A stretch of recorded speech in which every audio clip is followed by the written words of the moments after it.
parte del círculo, que es el fenómeno del niño, estaría representando al niño planetario, ¿no? Lo que se conoce normalmente por sus siglas en inglés, el ENSO, ¿ya? El ENSO. ¿Por qué les hago esa aclaración? Porque nosotros vivimos en el 2017, para ustedes es el primer fenómeno del niño que han vivido. En realidad yo ya he pasado varios. Me refiero a que ese niño, el niño del 2017, fue un niño costero. Si yo tuviese que graficar, miren, en el caso del niño costero sobre el mapa que está allí, todo lo que estaría con raya azul sería una imagen satelital del niño costero. Es decir, a diferencia del niño planetario, que como ustedes ven, la imagen de calor del mar abarca, bueno, gran parte del Océano Pacífico, incluso Norteamérica. El niño costero se le ha bautizado recientemente así, al niño costero, a lo que aconteció en el 2017, porque tuvo la particularidad de que solo se calentó el mar en Ecuador y en Perú. Y no tuvo posibilidad de ser anticipado como el niño planetario. ¿Ya? Ahora, ¿por qué? Bueno, no hay una explicación precisa de ese tipo de acontecimientos, pero definitivamente es muy probable que el cambio climático pueda generar este tipo de fenómenos, ¿no? Un calentamiento superficial del mar, en todo caso, de manera ya un poco más localizada, ¿ya? Un poco más localizada. Ahora, las consecuencias son las mismas, es decir, llueve, hace calor, llueve por montones, si llueve hay inundaciones, desbordes, huaicos en la costa occidental, se destruyen carreteras, bueno, y todas las consecuencias que ustedes han podido evidenciar.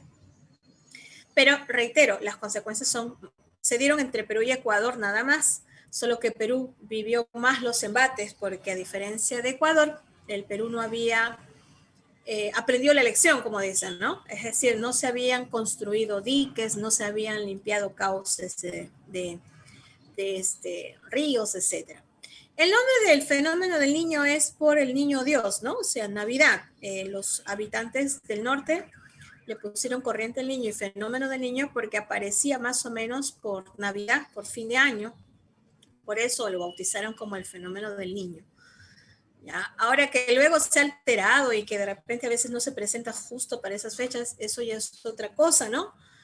Pero hay esa denominación. Y bueno, se tiene registros, Juan, de que ya varios miles de años atrás acontece. En realidad el niño es un fenómeno natural que acontece hace mucho tiempo, incluso que podríamos llamarle hasta necesario, así como los sismos son necesarios para regular un poco la liberación de energía en la tectónica de placas.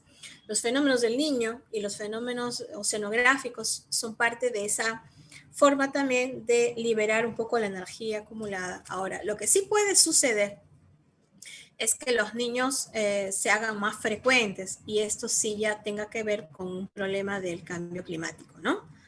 Pero de que se han dado y de que hay registros de que culturas preincas han enfrentado niños, sí hay. Se habla de los moches, ¿no? Los cronistas hablan del enfrentamiento de los, bueno, registros arqueológicos de que se han dado estas situaciones, ¿ya? Bien, entonces vamos a ver estos temas. Ojo, cuando hablamos de mar peruano, en San Marcos no se centra mucho en los límites, en la extensión, en las tesis, no. Cuando hablamos de mar peruano, un poco que se centra en factores de riqueza y características físicas del mar peruano. ¿Ya? Ahí nos vamos a centrar. Y claro, en el caso del fenómeno del niño, cómo el fenómeno del niño modifica estas condiciones. Porque en realidad lo que sucede es eso, ¿no? Se alteran las condiciones predominantes, vamos a llamarle así, en el mar peruano. ¿Ya? Entonces vamos a comenzar por las características del mar peruano y luego ya vemos el fenómeno del niño y ahí me hacen las preguntas cuando vamos explicando. Entonces, en el mar peruano uno puede hablar de factores o características predominantes, pero decir predominante no quiere decir que es lo único que exista, ¿no? O sea, yo digo que nuestro mar es predominantemente frío, pero no quiere decir que no haya aguas cálidas en nuestro mar, sí las hay. Pero si yo comparo por extensión, de hecho, lo que más hay son aguas frías, ¿ya? Tenemos aquí entonces dos grandes sectores bien diferenciados, el sector del norte, que se caracteriza justamente por ser de aguas cálidas. Esta es una típica imagen me parece es la costa de Piura. Vean el color del mar, es más azulado. Y cuando el mar tiene temperaturas más cálidas, impactan las condiciones climáticas. Por eso que en la costa norte hay un clima distinto al resto de la costa. Estas no son nubes estratos para nada, son otro tipo de nubes, cielos despejados, mayores temperaturas, ¿no? Bueno, se pone como límite punta aguja porque es el lugar donde la corriente del Niño y la corriente peruana se desvían hacia el oeste. De los 5 grados de latitud hasta los 18 encontramos ya el sector de la costa centro-sur, donde el mar es frío. Y este mar frío tiene otras características, ¿no? Tiene esa coloración verdosa, por ejemplo, a diferencia del mar del norte, ¿no? ¿Por qué la coloración del mar es verdosa? ¿Por qué la coloración del mar es verdosa? Claro, por el fitoplancton, ¿no es cierto? Por las algas, por el fitoplancton. ¿Ya? Algunos les ha emocionado ver el mar después de mucho tiempo. Sí, pues que, ¿no? En verano uno lo que más extraña es ir a la playa de repente, ¿no? Al menos de repente a uno no le gusta bañarse, pero sí mirar el mar, apreciar estos paisajes. ¿Ya? Entonces, la coloración es diferente justamente por las características físicas. El mar cálido, entonces, tiene una temperatura promedio superior a 21 grados. ¿Puede llegar a más? Sí, puede llegar a más, ¿no es cierto? ¿Ya? Tiene una salinidad de 33 por mil, menor a la otra zona, al otro sector, y el color es azulado, justamente debido a la escasez de las algas o el fitoplancton. El resto, la zona de la parte centro-sur, es de aguas más frías, promedio 18, ojo, promedio, ahorita el mar debe estar a más, 21. En invierno puede bajar a menos, 14 grados, por eso decimos promedio 18. Y la causa, recuerden, de la frialdad es principalmente el proceso de afloramiento, ¿no? Tiene más sal, más salinidad que en la costa norte, ¿ya? Aquí la salinidad es 35 por mil o 35 gramos de sal por litro de agua. Y el color es verdoso, ya ustedes mismos lo han señalado, debido a la abundancia del fitoplancton. ¿Ya? Entonces, nuestro mar no es uniforme a lo largo de todo el litoral, tiene sus particularidades, pero definitivamente por extensión las características que más predominan son las del sector centro-sur. Estas características que están aquí, ¿no? En la parte inferior. ¿Ya? Ahora, otro aspecto importante dentro de nuestro mar es recordar las características de su relieve, ¿no? Las características del relieve submarino. Tenemos entonces nosotros que está la primera zona, la zona de la plataforma, o también conocido como el zócalo continental. Recuerden que el zócalo es la zona menos profunda, llega hasta más o menos unos 200 metros de profundidad, y justamente hasta esa zona se le conoce por ser la zona fótica, o sea, es la zona que recibe la mayor cantidad de energía solar, y eso favorece a la riqueza hidrobiológica, al desarrollo pues de las algas, el fitoplancton, ¿no? Y esta es la zona de mayor riqueza hidrobiológica. Luego del zócalo viene un gran declive, que es el llamado talud, ¿ya? Como ya no llega más allá de los 200 metros la energía solar, bueno, se le llama la zona afótica, ¿no? El talud entonces tiene estas características, se prolonga más o menos entre o a partir de los 200 hasta los 4000 metros de profundidad. Tiene pues una caída notable, lo que hace que podamos observar tal vez allí algunos cañones submarinos. Esto apareció como información en una pregunta de misión, ¿no? Eso de colocar verdadero y falso respecto a las características del relieve submarino. Y bueno, me acuerdo que el enunciado hablaba de justamente que era una zona con cañones submarinos, eso era verdadero, ¿no? Ojo, no me confundan cañón submarino con fosa. La fosa ya es una zona de mayor profundidad, ¿no? En el relieve submarino, y que para que existan fosas tiene que haber procesos de subducción. ¿Ya? ¿Qué cosa era la subducción? ¿Se acuerdan?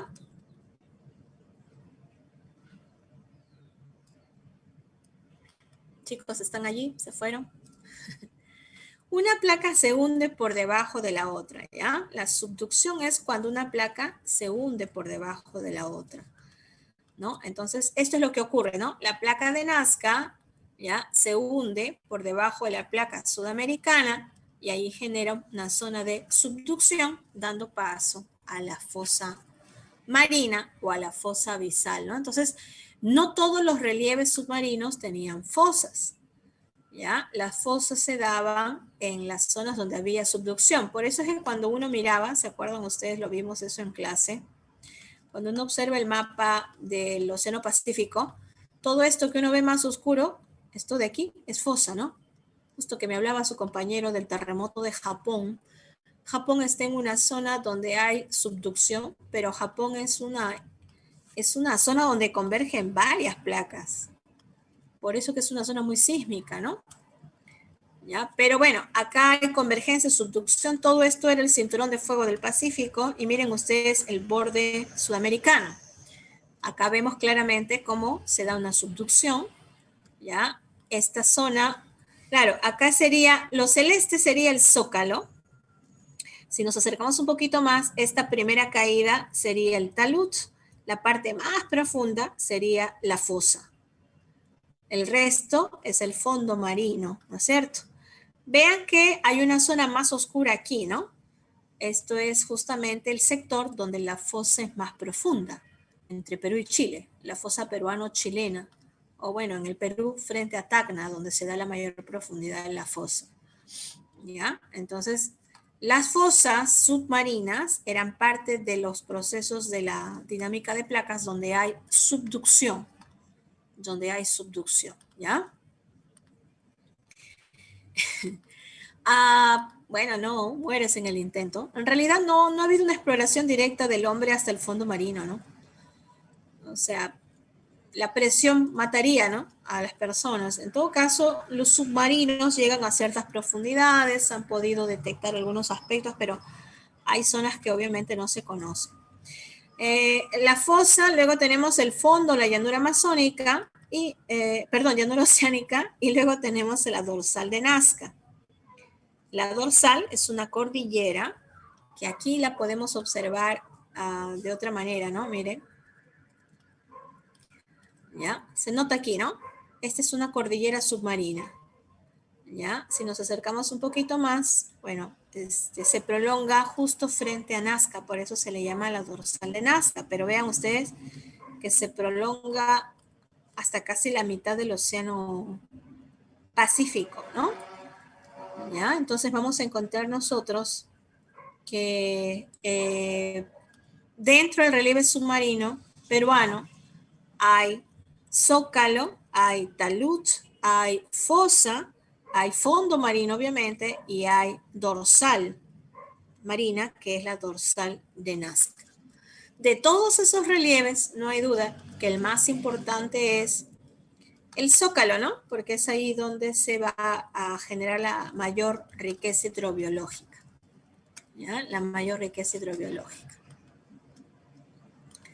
A ver, les voy a dar la apertura si gustan activar su micro para preguntarme el problema. A ver, la mancha azul es porque es fosa. ¿Ya? Claro, si nosotros vemos todo Sudamérica, es que la placa de Nazca no está solo frente a Perú, pues. Si yo grafico la placa de Nazca es todo esto. Así que todo esto es una zona de subducción, no solo en Perú, sino Chile, por eso es que Chile también es sísmico, Ecuador, Colombia, ¿no? Lo que pasa es que la placa de Nazca no está solo frente a Perú, entonces todo eso es fosa. Donde hay subducción, hay fosas. ¿Ya? Si yo me voy al lado de Brasil, no hay fosa, porque acá no hay subducción. Me voy al lado de África, no hay fosa, porque acá no hay subducción. ¿No? Las fosas se van a dar donde hay, repito, subducción de placas.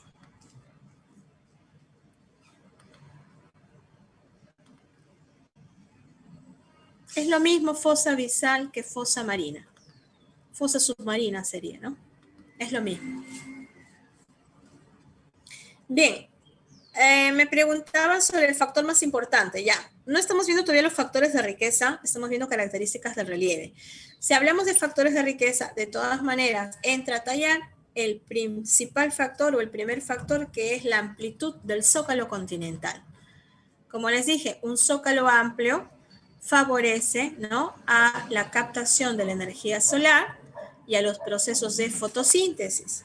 La abundancia de algas, ¿no?, favorece a la riqueza o al inicio de la cadena alimenticia.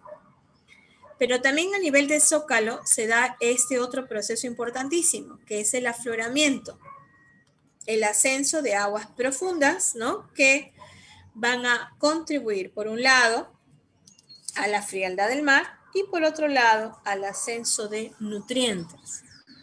Así que si a mí me preguntaran, profesora, ¿cuáles son los dos factores más importantes de riqueza de nuestro mar? Esos dos. Porque gracias a estos dos se da este tercero, ¿ya? La abundancia del fitoplancton. Es como en su maceta o en su jardín, ¿no? Para que las plantas crezcan, usted necesita tierra con nutrientes, agua y energía solar para que las plantas hagan fotosíntesis. En el mar es igual. Bueno, agua hay por montón porque es mar, pero necesitas nutrientes en esa agua, ¿ya? Y necesitas energía solar para hacer fotosíntesis. Entonces, los nutrientes, ¿de dónde se obtienen? Gracias al afloramiento. El afloramiento arrastra materiales depositados a la superficie, generando ricos nutrientes, nitratos, fosfatos, ¿no? Y el zócalo amplio favorece a que se pueda captar energía solar, de tal manera que estos dos factores influyen en la abundancia del fitoplancton. Y gracias a la abundancia de fitoplancton vamos a encontrar ya una cantidad de peces, ¿no?, muy grande. ¿Sí? Esa es la relación, o sea, estos serían los tres principales factores. Y si queremos decir cuáles son los dos, bueno, la amplitud del zócalo y el afloramiento. Recuerden entonces que el afloramiento no se va a dar desde el fondo del mar, ¿no? El afloramiento se va a dar desde la zona del zócalo. Ahí es donde se da el ascenso de aguas. Ya. El zócalo obviamente no mide igual, ¿no? Cuando tú ves el mapa de satelital, este color celestito, les dije, es el zócalo. Entonces yo claramente puedo ver dónde es más amplio el zócalo, ¿sí o no? Si yo comparo, por ejemplo, sectores de la costa, o sea, si yo comparo el sector norte, ¿no?, con el sector central y el sector sur, definitivamente en el sector central el zócalo es más ancho. Ahora, ¿en qué departamento? Bueno, ahí es Ancash, ¿no? Frente a Chimbote, nosotros vamos a encontrar el zócalo más amplio, ¿ya? Pero en general es el sector central de la costa donde podemos nosotros señalar que el zócalo es más amplio, ¿no? Ahí se ve en esta imagen satelital. Sí, el zócalo no mide igual a lo largo de toda la costa. Entonces, ahí está demostrado la importancia del zócalo, porque justo Chimbote, Callao, miren, el Chimbote, el ancho del zócalo llega a medir 150 kilómetros. En el Callao, unos 120 kilómetros. Pero son zonas pesqueras importantes. Por eso es que se encuentra una relación estrecha entre la amplitud del zócalo y las condiciones de riqueza. Lo que pasa es que en nuestro mar han conjugado varios factores. De todas maneras, no es el único, ¿no? Pero sí han conjugado varios factores. ¿Ya? El otro factor importante de la riqueza de nuestro mar son las corrientes marinas, ¿no? Si nuestro mar tuviera condiciones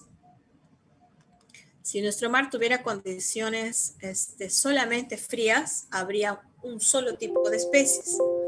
O si tuviera condiciones solamente cálidas, igual, habrían solo especies cálidas, ¿no? Lo que hace entonces la existencia de corrientes marinas es que al haber dos zonas de condiciones térmicas, de salinidad, como hemos visto, bien diferenciadas, alberga también especies propiamente de aguas frías y especies propiamente de aguas cálidas.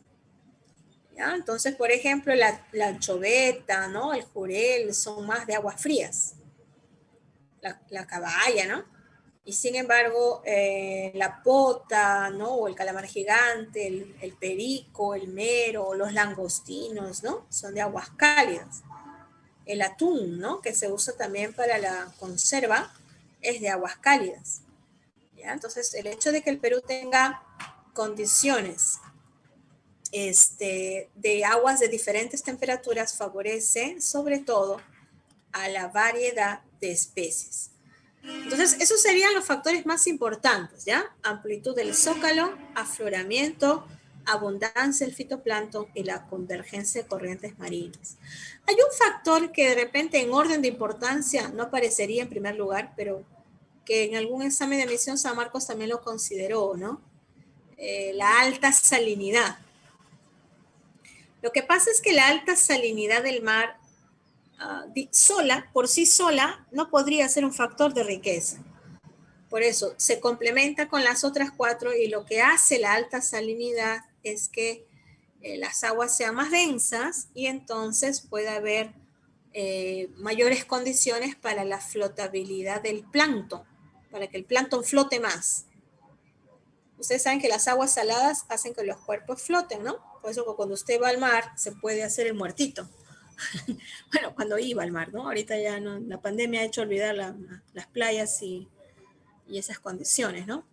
Pero sí, la densidad tiene que ver con la salinidad del mar. Entonces, eso es un factor que podríamos decir contribuye, pero por sí solo tampoco la salinidad podría decirse que es un factor que ha sido fundamental, ¿no? A eso quería precisar. Juan, habíamos visto en el mapa que el zócalo más amplio, no puedo decir que está frente a Piura, esto es Piura, ¿ya? Estaría en este sector, en el sector central. Ahora, sí hay amplitud del zócalo acá, sí, pero no supera, por ejemplo, al Callao, a Chimbote, ¿no? En amplitud, en ancho. Ya, un poco que el color de la imagen satelital permite identificar la amplitud del zócalo. Ya, listo. Entonces, ya hemos visto nosotros los factores de riqueza. Ya, antes de pasar al fenómeno del niño, no sé si hasta ahí tienen alguna pregunta sobre lo que es la garganta.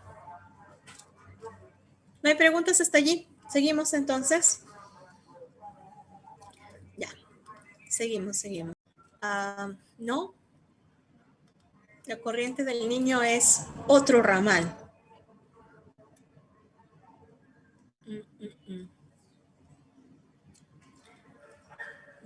Danfer, eso es para tectónica de placas. La zona de Benioff es la zona de contacto donde se da la subducción. A eso se le llama zona de Benioff. Benioff, no Benif, Benioff. ¿Ya? Esa es la zona de Benioff. La zona de contacto donde la placa se hunde, donde se da la subducción.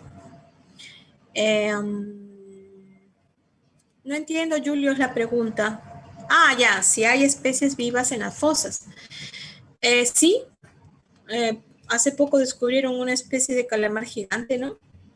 En realidad, hay vida en las fosas. Si usted ha visto Buscando a Nemo, creo que todos ustedes han visto Buscando a Nemo, ahí se muestra a ese pez abisal, ¿no? Ese que tiene su especie de linternita incorporada, ¿ya?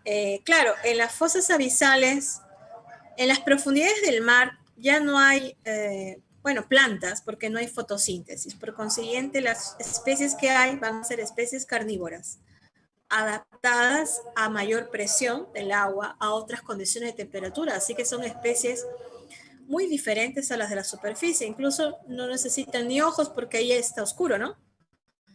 Entonces, un pez abisal, ese que se ve en Buscando a Nemo, esta linternita no era para alumbrar, ¿no? Era para captar a la presa, en realidad, ¿no es cierto?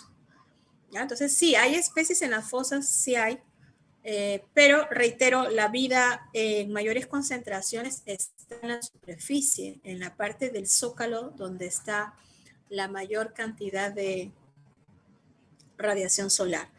Sí, el pez abisal. Y hay otras especies rarísimas, ¿no? Ustedes buscan, van a encontrar que se descubren nuevas especies en los fondos marinos, porque todavía no se ha llegado a detectar o a explorar todos los fondos marinos en realidad. ¿Ya? Entonces, no es que no haya vida, sino que hay vida en menor proporción.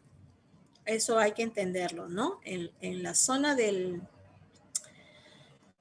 talud, de la fosa, del fondo marino hay formas de vida, sí, pero mucho menos proporcionalmente hablando a lo que hay en el zócalo, que es donde está la mayor concentración de vida. ¿Ya? Entonces, eso sí hay que aclararlo. Ya, ¿qué otra pregunta había? ¿Qué otra pregunta? A ver, ¿cuál fue la otra? Se me fue, me preguntaron varios.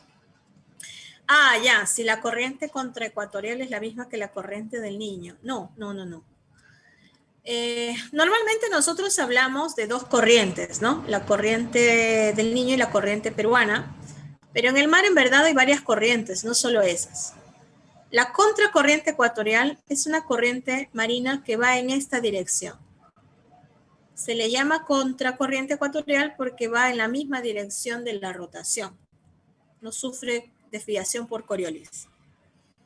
Pero luego se da un ramal que va al norte. Esa es la corriente ecuatorial del norte. Y un ramal que va al sur. Y luego ya sufren desviación por Coriolis. Por eso es que estas ya se van hacia el oeste, ¿no?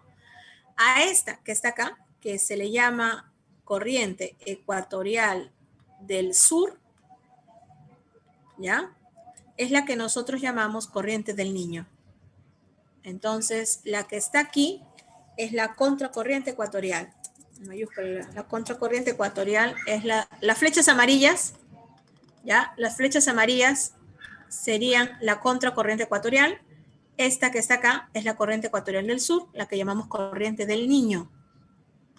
Por acá, obviamente que ya estaría la otra corriente, ¿no? La corriente peruana, o también conocida como la corriente de Humboldt. ¿Ya? Esa es la que va aquí y luego se desvía hacia el oeste.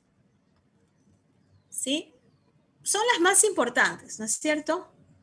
Coriolis es la desviación de las corrientes hacia el oeste por efecto de la rotación.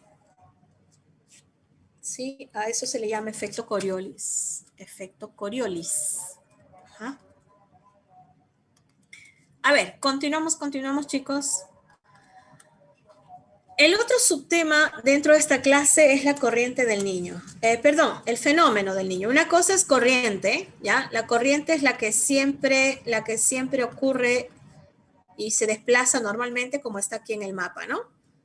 Viene del Ecuador, se desplaza, influye en Tumbes y Piura y luego se va al oeste. Esa es la corriente del niño. Pero se le va a llamar fenómeno del Niño, cuando esas aguas cálidas ya no se desvían al oeste, sino que comienzan a invadir estas zonas. Por eso es que se da efectos aquí, en Lambayeque, en Trujillo, en Ancash, en Lima, comienza a llover, ¿no? Y las consecuencias que ustedes conocen. A eso ya se le llama fenómeno del Niño. Corriente influye en Tumbes y Piura. Fenómeno afecta a la costa central y, bueno, altera el océano, la atmósfera, etc. Ahora, el fenómeno del Niño, durante un buen tiempo se pensaba que era una cuestión propiamente solo del Perú, pero luego ya se ha visto con el análisis de información de que es un fenómeno planetario, ¿no? Como les dije, comienza en el Océano Pacífico, pero su impacto puede abarcar más espacios. Este es un corte transversal de la circulación normal en el Océano Pacífico. O sea, ¿qué cosa es lo normal? Los vientos alisios, ¿no es cierto? Se van por la superficie, ayudan a que haya acá afloramiento, ¿ya? El agua acá es fría, esta es la costa peruana, y las aguas superficiales son arrastradas hacia Oceanía. Acá el agua es cálida, como el agua es cálida, entonces nosotros tenemos abundantes precipitaciones. Esto es lo normal. Por eso dice, en condiciones normales, los vientos alisios se desplazan, contribuyendo al afloramiento acá y llevando aguas cálidas hacia Oceanía. El clima de Oceanía, de Indonesia, las zonas de las islas, es cálido, ¿no? Con lluvias, un clima más tropical. Acá, en cambio, hay ausencia de lluvias porque el agua es fría, dan las nubes estratos y, bueno, lo que ustedes ya conocen. Sin embargo, cada cierto tiempo se altera este sistema. Se debilitan los vientos alisios. como se debilitan los vientos alisios, ya no hay afloramiento, ¿ya? Como se debilitan los vientos alisios, ahora ¿qué va a pasar? Que el agua cálida se comienza a acumular y más bien se va a desplazar hacia el Perú o hacia Sudamérica. No hay afloramiento, el agua cálida comienza a invadir y entonces aquí, donde normalmente no llueve, de pronto comienza a llover y entonces se desata lo que nosotros conocemos. Eso es el Niño, ¿ya? Por eso dice, es el calentamiento irregular y cíclico de la superficie del Océano Pacífico en el área tropical con efectos de carácter mundial. Es el componente oceánico del fenómeno ENSO. Lo que pasa es que ahora mundialmente ya se le llama el Niño, oscilación del sur. Y el calentamiento del océano es lo que llamamos el Niño. ¿Cuál es la causa? Debilitamiento de los vientos alisios. ¿Ya? Al debilitarse los vientos, el sistema cambia en el océano y se comienza a calentar. Por eso es que yo les decía que la imagen de la portada era un niño planetario. ¿Por qué? Porque estábamos viendo la presencia de aguas cálidas y un poco que la dirección nos da a entender que el agua cálida está proviniendo de aquí, ¿no? De Oceanía. Se acumula acá y al acumularse acá desata pues las condiciones de lluvias, etcétera, etcétera. Esta es una imagen satelital térmica, ¿no? Del océano. Sí, la causa del afloramiento son los vientos alisios. Cuando los vientos alisios se debilitan, ya no hay afloramiento. Acá está, mira, acá lo habíamos señalado.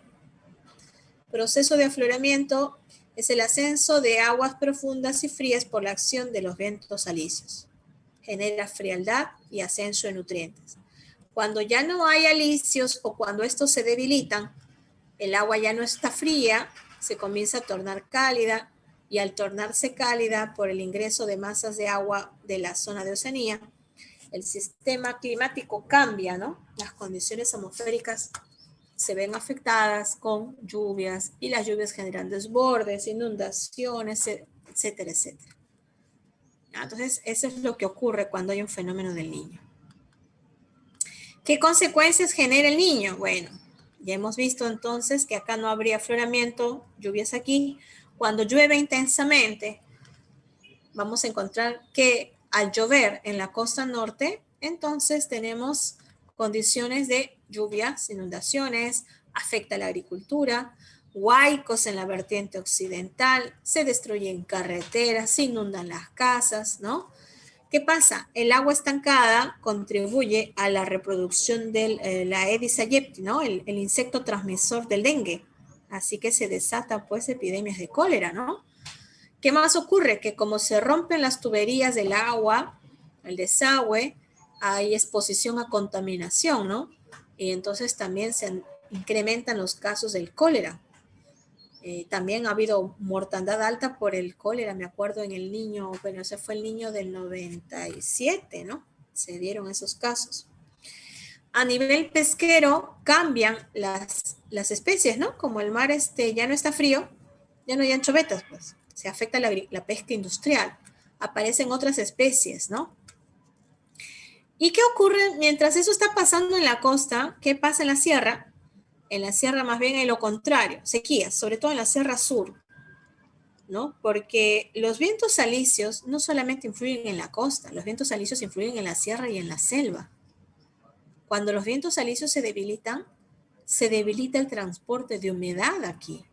Y entonces puede haber sequías, ¿no? O sea, el patrón climático se ve totalmente alterado cuando nosotros vemos un fenómeno del Niño. Pero el fenómeno del Niño no solamente genera consecuencias negativas, sino también genera consecuencias positivas, ¿no? Son menos, pero se dan. Por ejemplo, si llueve mucho, si el mar está cálido, otras especies aparecen. Por ejemplo, la merluza, el toyo, ¿no? Como llueve, también podemos ver que algunos cultivos son favorecidos, sobre todo los cultivos de arroz. Aunque los otros cultivos como las uvas, los espárragos, ¿no? El algodón se ven afectados, por eso hay su contraparte, ¿no? Como llueve bastante, se incrementa el caudal de los ríos y puede haber también regeneración de las aguas subterráneas, es decir, de los acuíferos, que pueden aprovecharse de repente para la agricultura también, ¿no? Y como llueve, también tenemos esta condición positiva, que se reverdecen los llamados bosques secos. Ustedes saben que se llaman bosques secos porque están prácticamente secos en gran parte del año. En verano nada más reverdecen un poco, porque en verano sí llueve normalmente en la costa norte. Pero cuando hay niño, no solamente llueve enero y febrero, puede llover enero, febrero, marzo, abril, ¿no? Entonces la cantidad de agua disponible se incrementa y podría ser positivo para el reverdecimiento de los bosques secos, ¿no? Entonces esas son consecuencias positivas del niño. ¿Ya? Bueno, antes de pasar a la práctica, ¿alguna consulta sobre este subtema, el tema del niño? De repente tiene bastantes dudas. Sí, cuando en el caso del niño se da en el Perú, lo invierto. A ver, regreso al niño. Sí, claro, yo me he centrado un poco en hablar de las consecuencias en el Perú, pero obviamente, ya, ¿qué pasa? Lo normal es esto. ¿Qué es lo normal? Que no llueva en la costa peruana y que llueva bastante en Oceanía. Cuando hay niño, se invierte la situación, así que llueve por montones acá y entonces genera lo que hemos visto, desbordes, inundaciones, huaicos. Y acá no llueve, o sea, Oceanía se enfrenta a una sequía extrema. Y entonces esto desata incendios forestales, ¿ah? Los incendios forestales están asociados a sequías extremas. Entonces sí, se invierten las condiciones.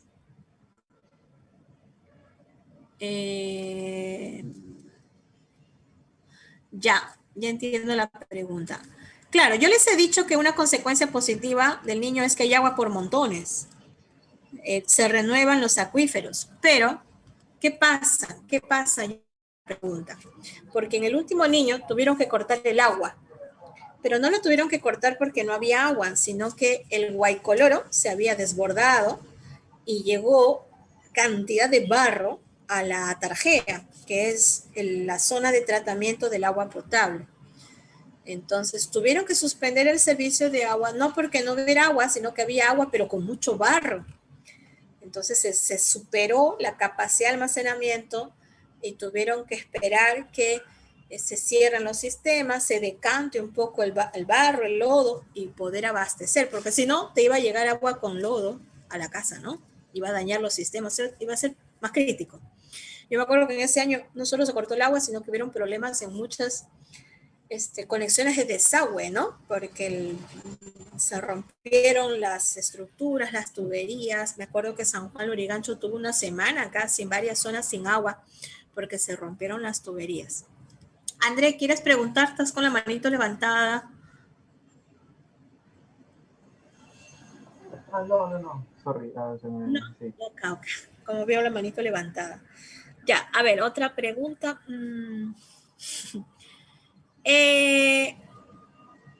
A ver, no entiendo. El agua que llueve del mar. Claro, lo que pasa es que al estar en el mar cálido genera mayores niveles de evaporación. La evaporación hace que se evapore el agua por la sequía del mar, por eso es que las lluvias no son saladas, las lluvias son dulces. Pero esa agua que cae en una lluvia es parte de la evaporación de los océanos, ¿ah? ¿Sí? Ah, perdón. Ya no sabía, por eso le pregunté a Andrés si quería preguntar. Ya, a ver, ¿qué otra pregunta veo por acá? En la selva, ¿qué puede suceder con el niño? Puede dejar de haber lluvias también.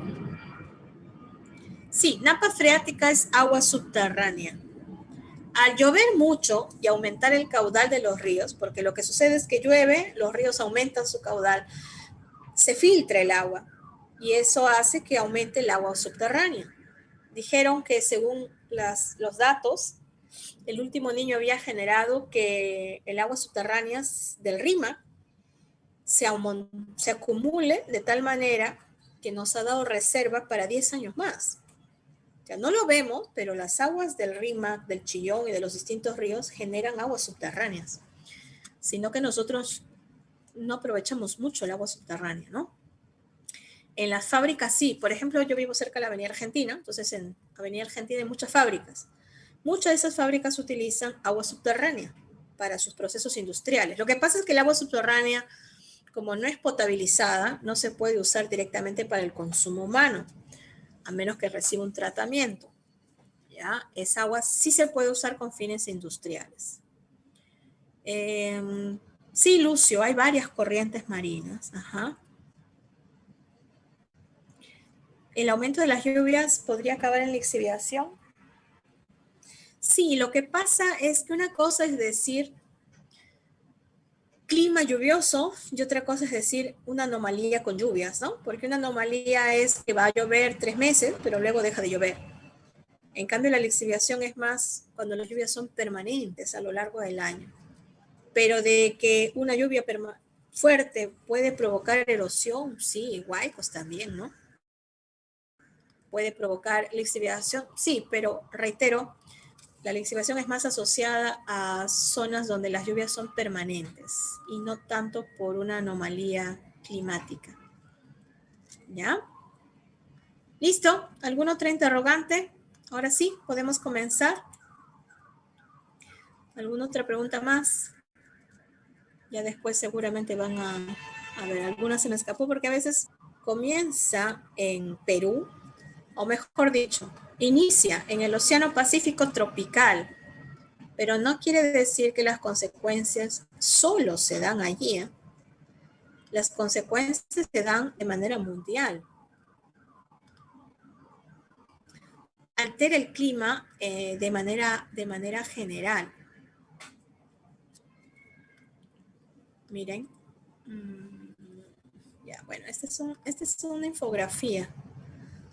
Pero esta es una infografía del niño. A ver, miren ustedes aquí, ¿no? El niño del 82-83, el niño 97-98, los impactos.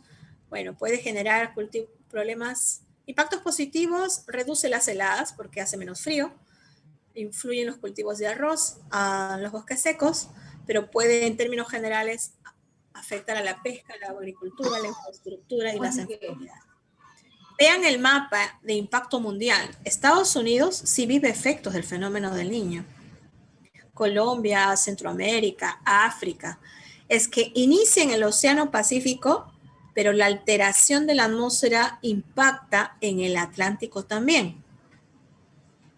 ¿Ya? Entonces, en algunos lugares los afecta con lluvias, en otros lugares con sequías extremas.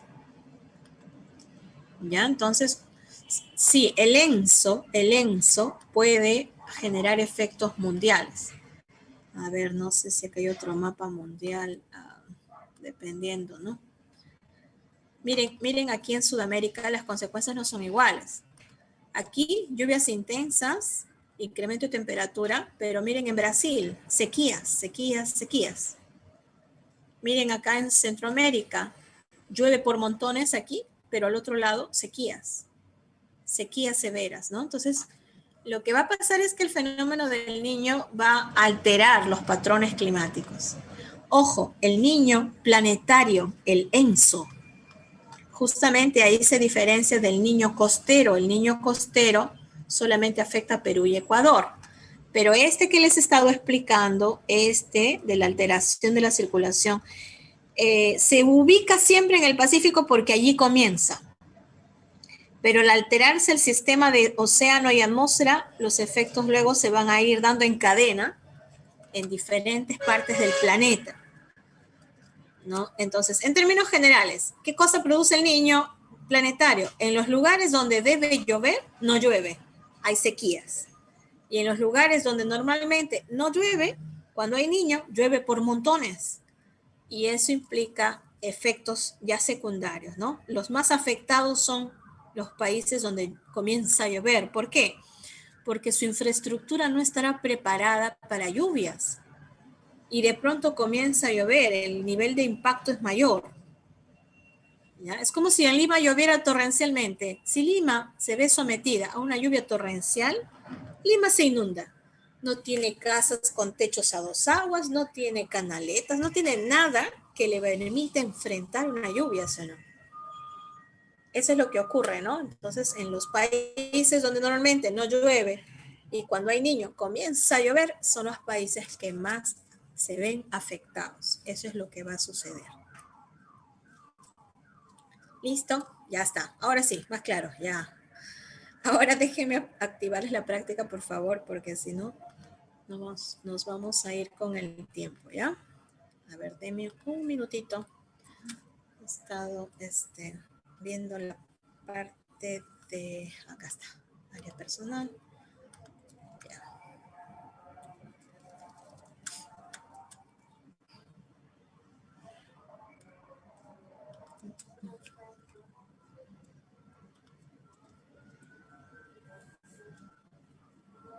Ya. A ver, aula 57. Séptima práctica activada. A ver, son 12 y 2. ¿Me confirman, por favor? Si está activada ya. Para contar el tiempo. Inicio. Sí está activa. Ya. Entonces, luego la pregunta número...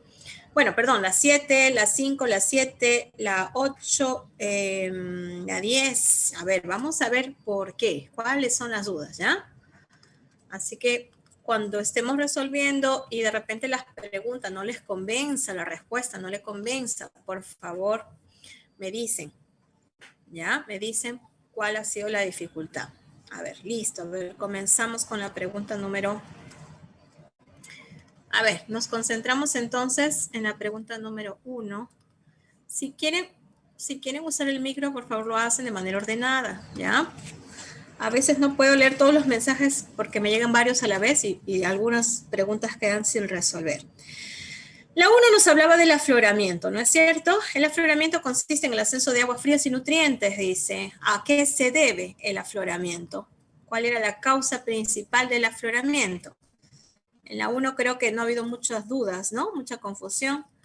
¿Cuál era la causa del afloramiento? Habíamos señalado que tiene que ver con la ocurrencia de los vientos alisios, ¿no? Los vientos alisios son los que más influyen en nuestro país a nivel de la costa, entonces generan el desplazamiento de las aguas superficiales y obligan a que las aguas más profundas se vean, tengan que ascender. En realidad, si quisiéramos dibujar la flecha no solamente sería en esa dirección, sino también tendría, ¿no? En esta otra dirección. Ay, perdón, acá no sé qué ha pasado con él. Ya está. Claro, la flecha no solamente sería en la misma dirección del viento, sino que, les dije, tendríamos que hablar de un desplazamiento en sentido tangencial al viento, ¿no? Superficial, de tal manera que obliga a que las aguas más profundas asciendan. ¿Ya? Ahí entonces la causa de estos procesos era la ocurrencia de los vientos alisios. ¿Ya? Los vientos alisios. ¿La rotación influye? Sí influye, pero el factor principal, reitero, es el caso de los vientos alisios. ¿Ya? De repente ahí ha habido un poco de confusión. Sí, a ver, qué dudas hay allí. Sí, del sureste al noroeste es la dirección de los vientos alisios. Ajá, del sureste al noroeste. ¿Ya? Las diferencias de presiones lo que influyen es en la circulación de vientos. Pero si hablamos del afloramiento, directamente serían los alisios. 2. Acerca de las características que presenta el mar peruano, identifique cuáles se asocian directamente al sector centro-sur, nos dice, ¿no? Cuáles se asocian al sector centro-sur. ¿Ya? Claro, si nos hablan del sector centro-sur, recuerden que el mar se divide en la parte norte, que es Tumbes y Piura, y el resto sería sector central, de Lambayeque hasta Lima, y el sector sur de Ica hasta Tacna, ¿no? Entonces, el sector centro-sur corresponde a la zona del mar frío, desde los 5 grados hasta los 18 de latitud. La 1 es verdadero por eso. Es de baja concentración de sales, falso, porque las aguas frías son las aguas más saladas.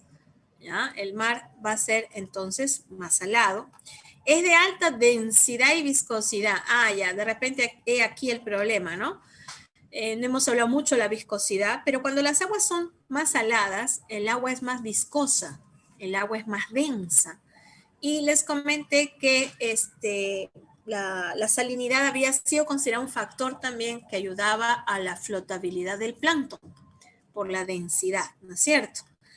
¿Ya? Por la densidad.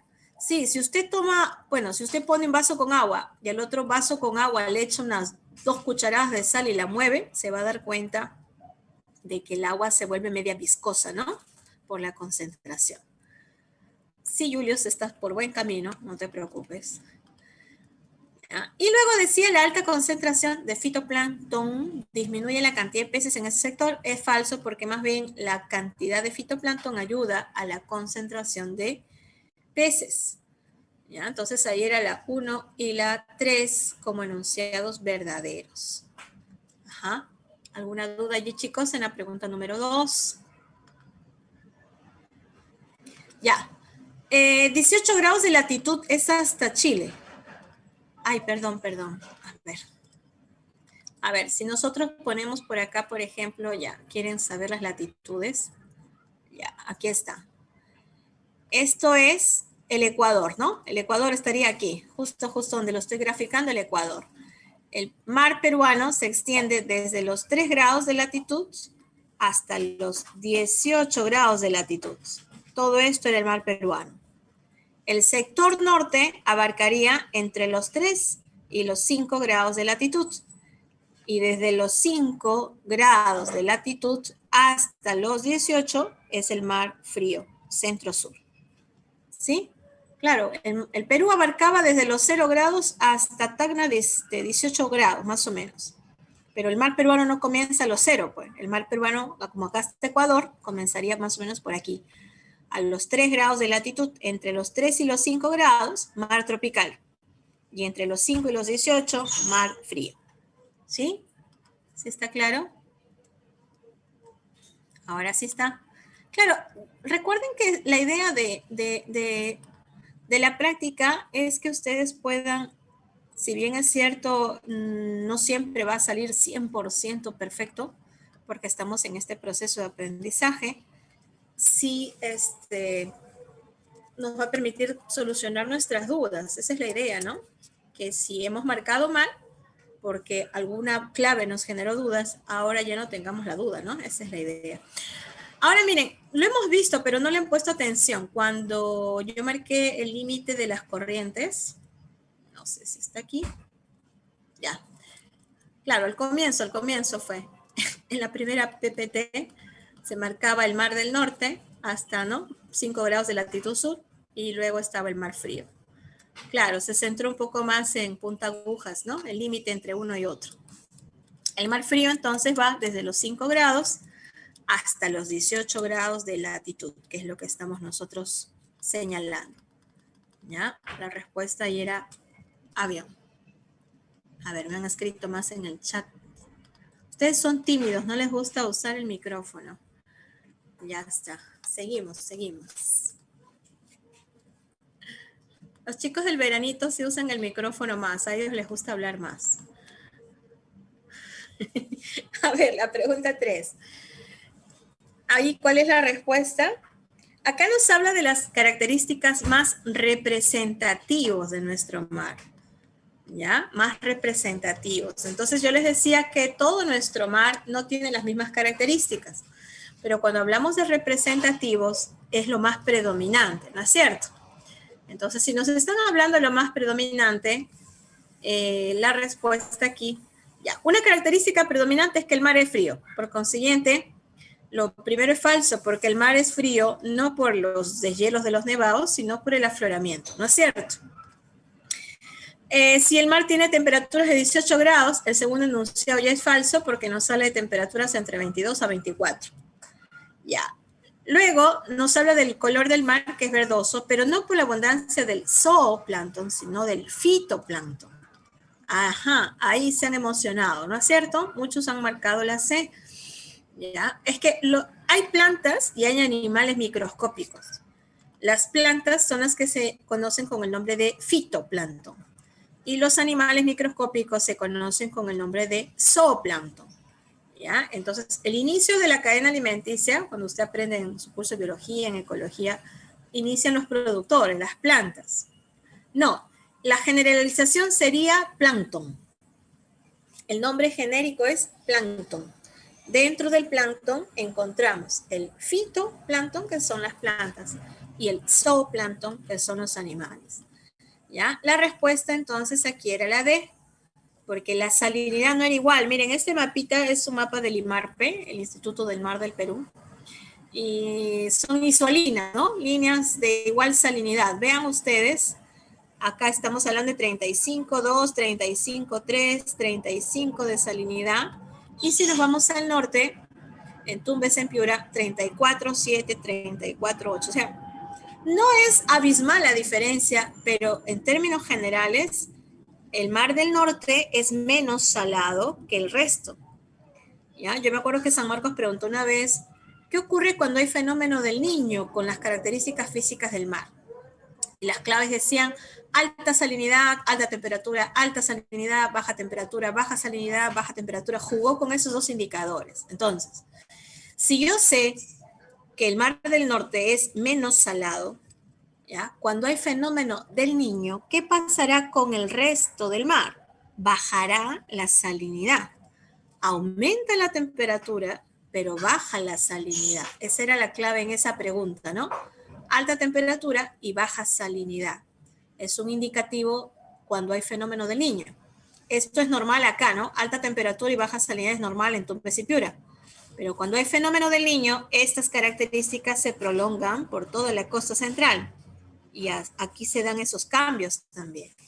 ¿Ya? Ahí se dan esos cambios.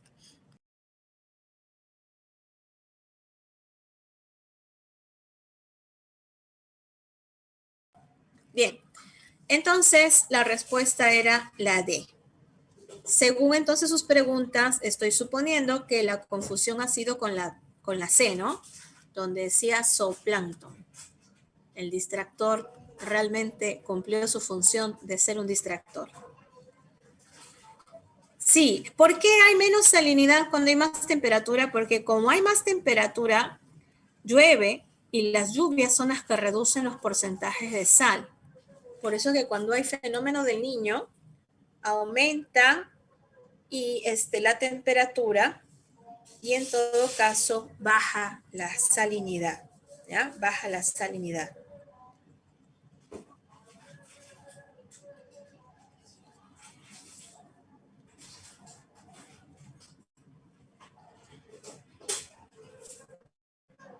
¿Sí? ¿Alguna otra pregunta allí?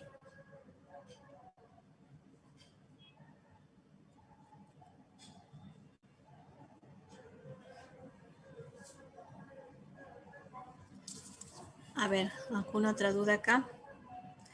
Claro, y a mayor temperatura hay mayor incidencia de lluvias.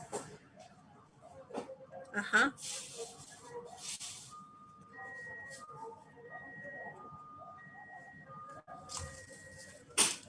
Sí. A ver, las aguas frías tienen de 22 a 24. No. Las aguas frías tienen el promedio de temperatura 18 grados. ¿Ya? 18 grados es el promedio. ¿Puede subir un poco más? Sí. Tiene, por ejemplo, en verano 21 grados. ¿Puede bajar de 18? También. En invierno puede estar a 14, 15 grados. Pero acá nos dice en la B, la mayor parte de sus aguas tiene una temperatura aproximada de 22 a 24. ¿Ya? ¿Dónde hay temperaturas de 22 a 24? Sí hay esas temperaturas, pero serían aquí, en la costa norte. ¿Ya? El enunciado decía con las características más representativas, y en realidad lo más representativo es el mar frío. 22-24 ya no es un mar frío. ¿Ya? 22-24 es un mar relativamente cálido. ¿Sí? Muy bien. ¿Alguna otra duda? Aprovechen, resuelvan sus dudas. ¿Está bien? Ok, seguimos. Pregunta número 4. Sí, pregunta número 4. Ya, dice, la corriente peruana o de Humboldt se desplaza paralela a la costa centro-meridional con dirección norte a sur. ¿Qué característica le corresponde a la corriente de Humboldt? Nos dice, ¿no? Ya, ahí está justo los límites de las condiciones, ¿no es cierto? De las condiciones.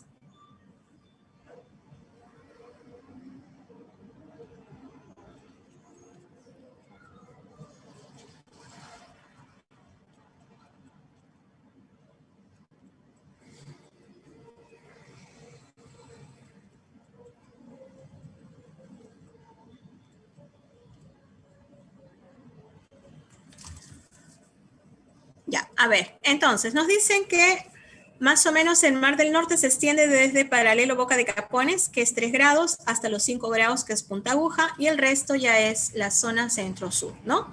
Respecto entonces a la corriente de Humboldt nos dice, ¿qué características tiene? Se cumpliría la C, ¿no? Es de aguas frías y se divide en 2 subcorrientes, la corriente costera y la corriente costera peruana y la corriente oceánica peruana. La corriente costera peruana es la que normalmente nosotros llamamos corriente de Humboldt, ¿ya? Y la corriente oceánica es la otra, ¿no? La que está, como ustedes ven en las flechas, un poquito más gorditas.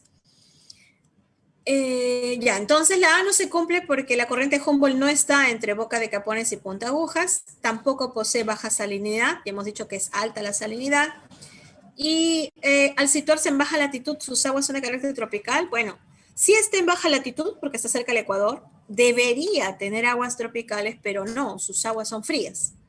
¿Ya? Entonces ahí la clave era la pregunta 4 de la C. Podríamos haber descartado las otras alternativas si es que de repente no sabíamos que las dos, que tiene 2 corrientes, ¿no? En realidad que hay 2 subramas.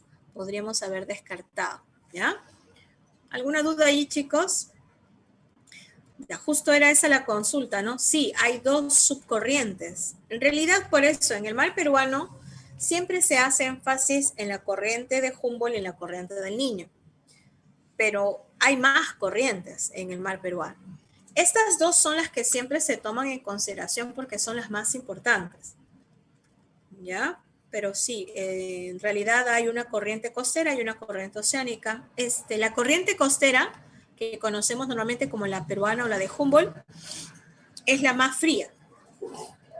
Es la que sufre más afloramientos también, ¿no es cierto? Es la que sufre más afloramientos. Justo hay otra pregunta donde se ven las corrientes. Ahorita lo vemos, ¿ya? Bien, acá la pregunta número 5 habla de el fenómeno del Niño en el 2017, ¿no? Se produjo un fenómeno del Niño en la costa norte, para muchos con condiciones negativas por la destrucción que generó su paso. Sin embargo, presenta este niño algunas condiciones positivas, nos dice. ¿Ya? ¿Cuáles son esas condiciones positivas, no? Entonces, especies como la anchoveta, no, la anchoveta es de aguas frías. Cuando hay niños, más bien la anchoveta migra o muere o se va a otras zonas. Las lluvias generan que se reverdezcan los bosques secos, que se incrementen las reservas de acuíferos y que se beneficien algunos cultivos, no todos. Entonces, entre las condiciones positivas tendríamos la C. Las actividades turísticas más bien se ven afectadas porque al romperse las carreteras, los puentes, no hay, ¿no? Cómo llegar a veces a las ciudades en la costa. Ustedes se acordarán que en el Niño último, en el Niño del 2017, no había limón, ¿no? ¿Se acuerdan? Se disparó el precio, cada limón costaba un sol. ¿Por qué? Porque se habían malogrado las carreteras, la Panamericana estaba dañada y no había cómo trajeran el limón desde Piura hasta Lima. Pero hay otros productos que también se ven afectados. Sí, pues sí se encareció, ¿no? Ajá, ya, entonces la única consecuencia positiva allí de las que se mencionan serían la C. Sí, tenemos nosotros esa condición. Pregunta número 6. A ver, en la 5 entonces, ¿alguna otra duda? Ah, ya, Diego tenía bastantes limones. Podías haber hecho negocio, Diego, entonces, con los limones. Ya, esta es pregunta de San Marcos, ¿no? En el 2017, miren, ese año hubo niño, pero estaban refiriéndose al niño del 97-98. Ajá, el niño 97-98. Entonces, acá nos preguntan cuáles de las siguientes consecuencias o impactos socioeconómicos no están vinculados al sector agrícola. Esa es la pregunta, ¿no?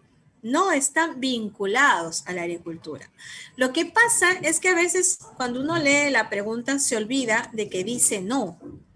Por eso es que cuando la pregunta ven en negativo, le dicen no corresponde, no es, marquen el no con un círculo ahí, para que se acuerden que la pregunta era cuál no corresponde.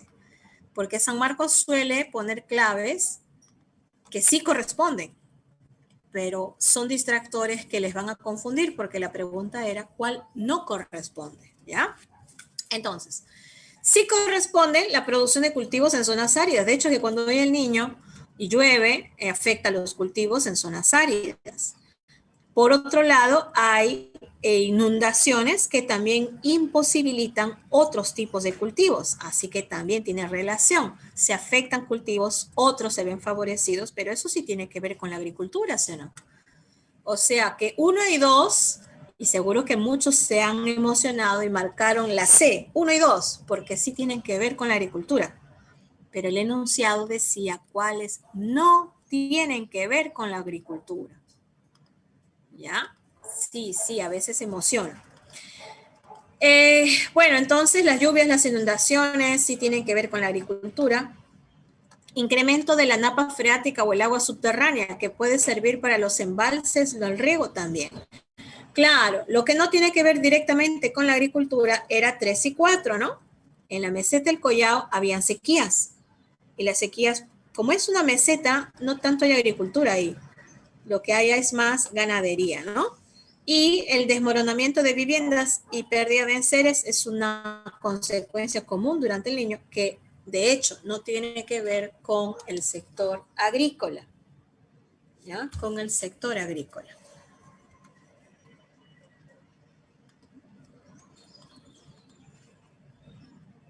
Lo demás sí, claro, la 1, la 2, la 4 tiene que ver con la agricultura. Ajá. ¿Alguna otra duda allí? La emoción, sí, yo sé que la emoción.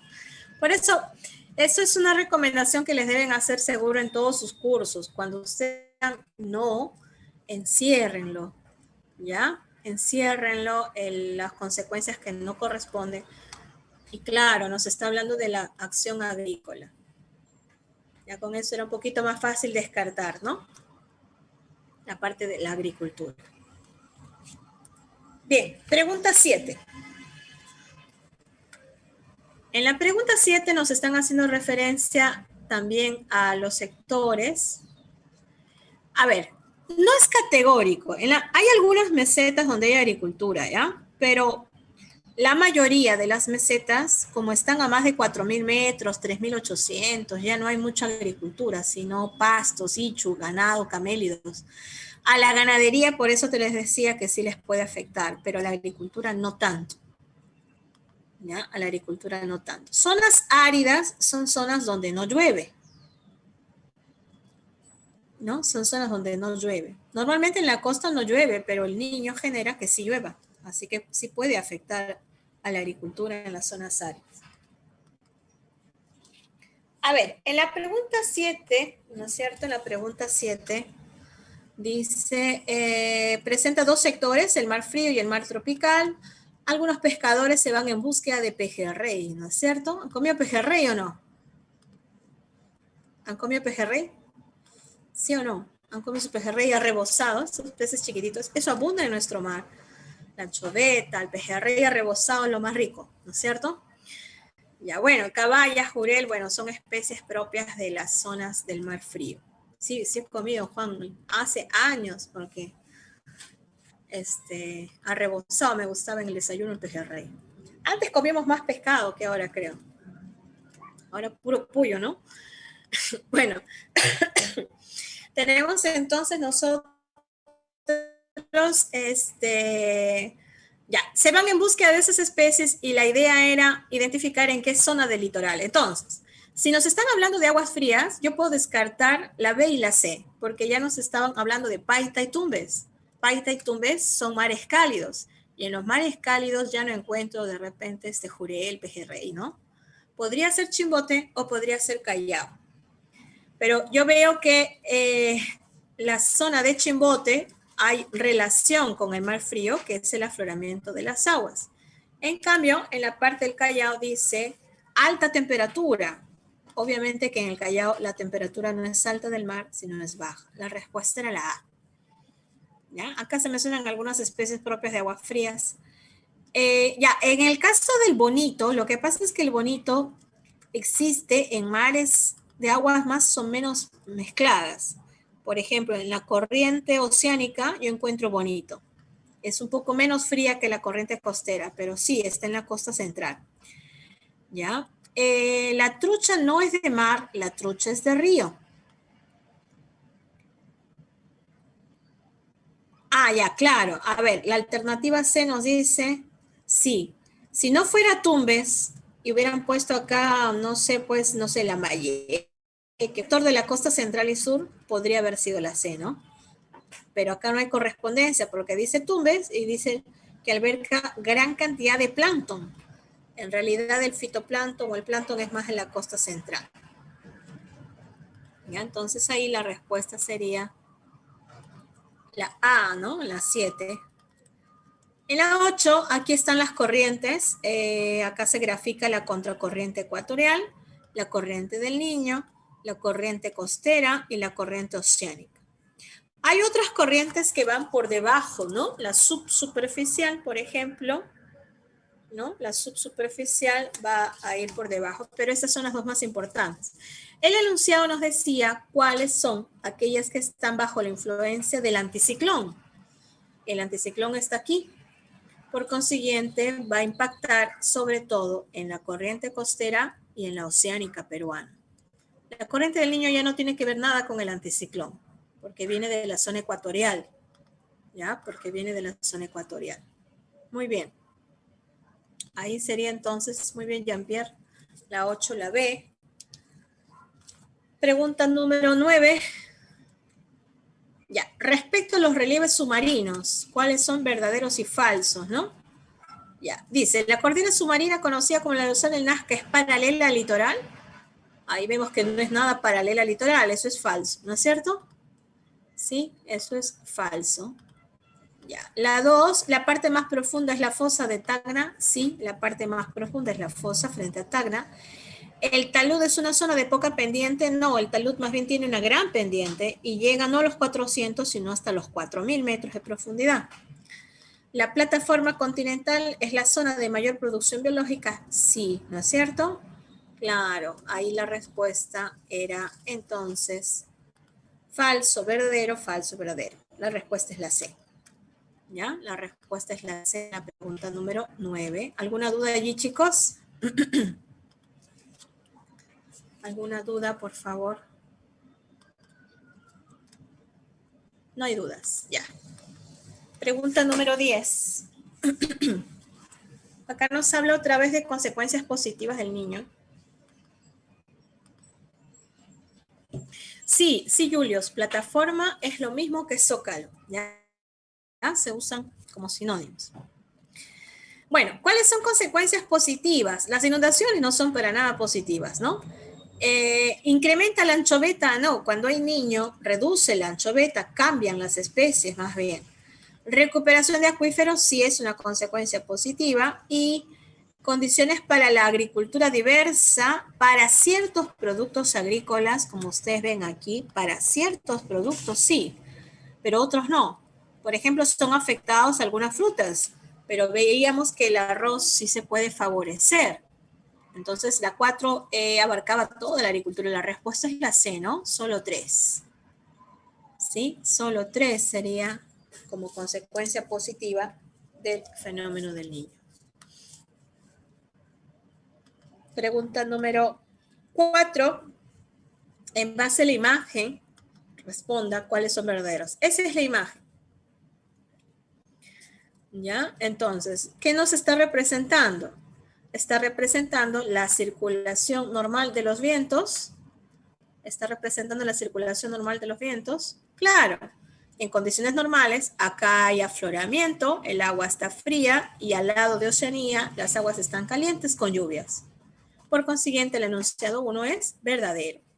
Y si el enunciado 1 es verdadero, el 2 es falso, porque el 2 decía, está representando condiciones del niño. Así que es falso. La imagen representa Oceanía con sequías. No, ahí está Oceanía, donde están las nubecitas con lluvias. Así que eso era falso, ¿no? La respuesta era solo 1. ¿Ya? Solo 1, ¿no es cierto? Avión. Condiciones normales. Muy bien. Pregunta número 12. Acá nos hablan de el niño otra vez. Ajá, ya. Acá están comparando las consecuencias que se dan durante el niño, ¿no? Mientras en la costa norte hay lluvias intensas con desbordes, inundaciones, huaicos, ¿qué se da en la Sierra Sur? En la Sierra Sur se dan sequías extremas. Dicha condición está asociada al debilitamiento de los vientos alisios. ¿Ya? Al debilitamiento de los vientos alisios. Claro, se debilitan los vientos y entonces ya no hay transporte de humedad. Les dije, acá puede haber sequías. Por eso les decía que una forma fácil de darse cuenta es y decir que el niño invierte el clima. Donde llueve, no llueve. Y donde normalmente no debería llover, comienza a llover por montones. ¿Ya? Eso es lo que se da cuando ocurre el fenómeno del niño. ¿Por qué se debilitan, Jean-Pierre? Esa es una explicación que todavía no hay del todo. O sea, no se sabe, ¿no? Porque cada cierto tiempo hay una variación en los vientos. Claro, recuerden que el niño se debe a un debilitamiento de los vientos alisios. En cambio, la niña se debe a una intensificación de los vientos alisios. El niño es debilitamiento, por eso es que se alteran las condiciones. La niña sí es un proceso contrario cuando se hace una intensificación de los vientos. ¿Por qué no la A dice? ¿Ya? Pero que en la A nos decían huaicos y aluviones. O sea, en la costa norte sí hay huaicos y aluviones. Pero acá la pregunta decía, ¿no? En la costa norte pueden generar lluvias y con ello desbordes e inundaciones. En la Sierra Sur, ¿qué puede generar? Ah, ya, claro. Ahí también se han emocionado, ¿no? Ajá, han leído que la A hablaba de huaicos y aluviones, pero no nos estaba preguntando sobre la costa norte, sino qué ocurre en la Sierra Sur. Normalmente el niño es un fenómeno que acontece en verano y la niña en invierno. Eso es lo normal, pero ya ahora con el cambio climático lo normal es relativo, ¿no? Porque ha ocurrido que el año 2017 nosotros tuvimos fenómeno del niño y al año siguiente, el 2018, tuvimos un fenómeno de la niña, pero esa niña comenzó en verano. Por eso es que el verano del 2018, ustedes recordarán que fue un verano bien fresco, con neblinas, con lloviznas, incluso los cerros de Lima se pusieron verdes. Fue por la niña. Afloramiento es el ascenso de aguas. El ascenso de las aguas profundas es lo que llamamos afloramiento. Sí, pues sí, eso sucedió en el 2018. El verano del 2017, Michael, cuando se dio el niño. El verano del 2017 fue terrible por el fenómeno del niño. Ajá. Las niñas son fenómenos que se van a dar a la par.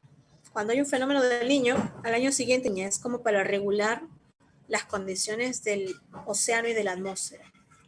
Sí, ya se sabe que se van a dar de manera conjunta y son parte del fenómeno planetario llamado ENSO, ¿no?